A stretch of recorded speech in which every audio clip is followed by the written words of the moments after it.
Sri Dewi, selamat sore Sri Dewi. Bagaimana kondisi terkini? Apakah memang sudah ada peningkatan di Cikatama sampai saat ini, Sri Dewi? Ya baik, selamat sore Arif dan juga pemirsa. Memang untuk saat ini di gerbang tol Cikatama sendiri, dalam pantauan kami belum ada peningkatan atau antrian kendaraan yang begitu signifikan, dikarenakan memang baru saja kita baru saja di wilayah gerbang tol Jakarta Cikampek ini mengalami hujan yang cukup deras begitu.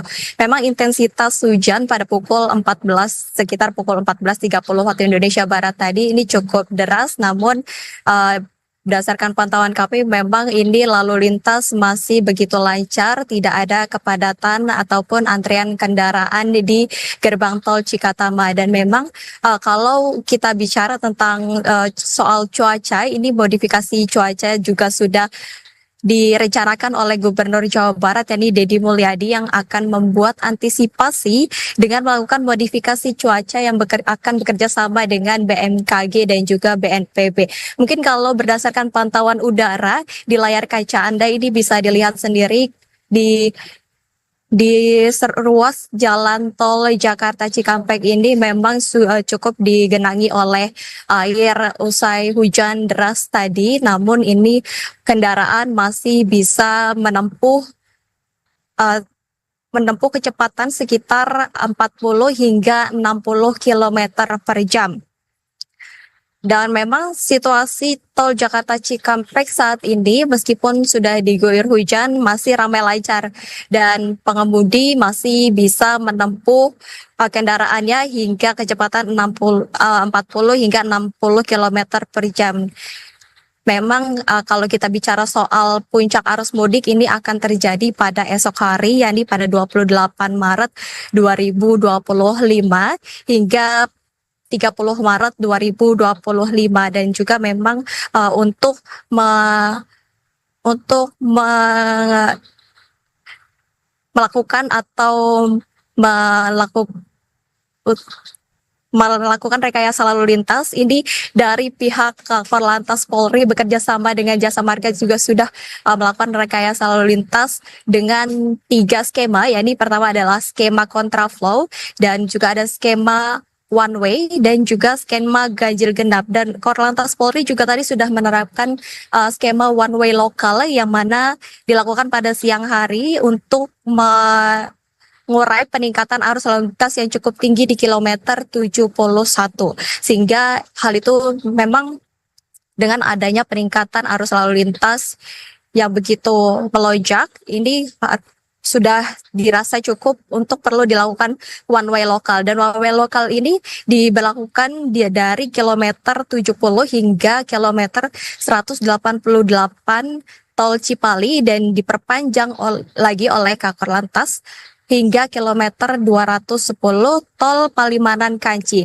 Dan untuk skema one way nasional sendiri ini nantinya akan diberlakukan pada esok hari, yang mana skema one way nasional ini akan diterapkan oleh petugas jika memang kendaraan di jalan tol sudah mencapai 6.000 hingga 8.000 unit kendaraan. Dan hal tersebut dilihat berdasarkan data dari traffic counting untuk melihat visi rasio dari jumlah kendaraan di jalan tol. Dan sejak pukul 12.00 siang tadi memang petugas sudah mulai mensterilkan ruas jalur di gerbang tol kilometer 70 untuk persiapan skema lalu lintas kontraflow dan one way yang harusnya memang dilaksanakan pukul 14.00 waktu Indonesia Barat. Dan memang pada 27 Maret 2025 ini kalau kita bicara soal rekayasa lalu lintas ini memang sudah mulai diberlakukan, yakni ada 3 yang sudah tadi saya jelaskan, yakni ada skema kontraflow dan one way dan juga ganjil genap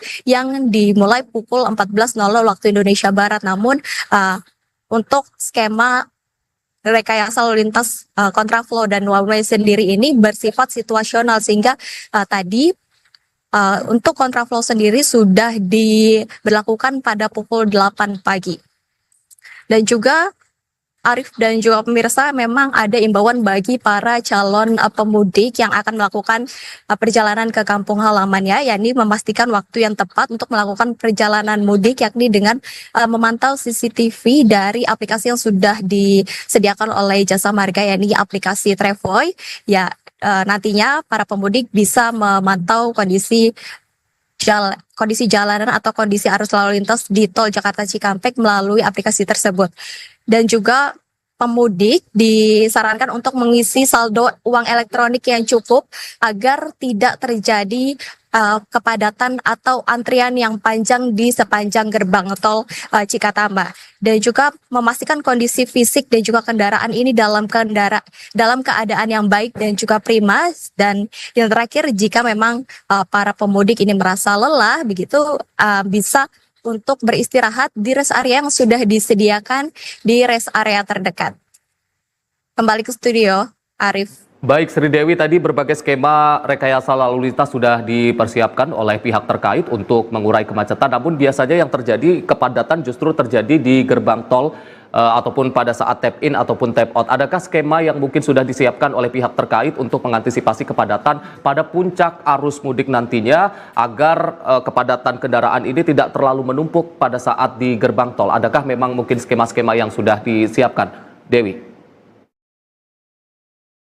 Ya, memang skema agar tidak terjadi penumpukan kendaraan di gerbang tol ini sudah dilakukan oleh pihak Korlantas Polri maupun dari Jasa Marga sejak jauh-jauh hari, yakni dengan memberlakukan diskon tarif tol sebesar 20% dan juga ada pemberlakuan WFA atau work from anywhere bagi para pekerja, dan juga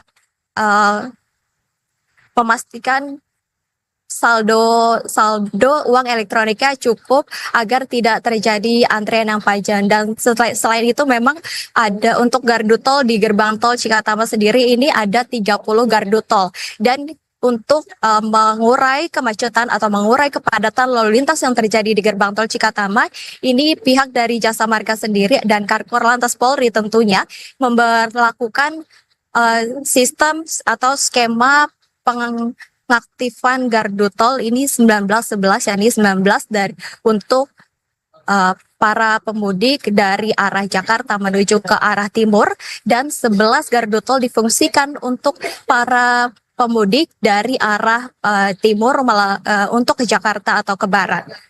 Demikian, Arif.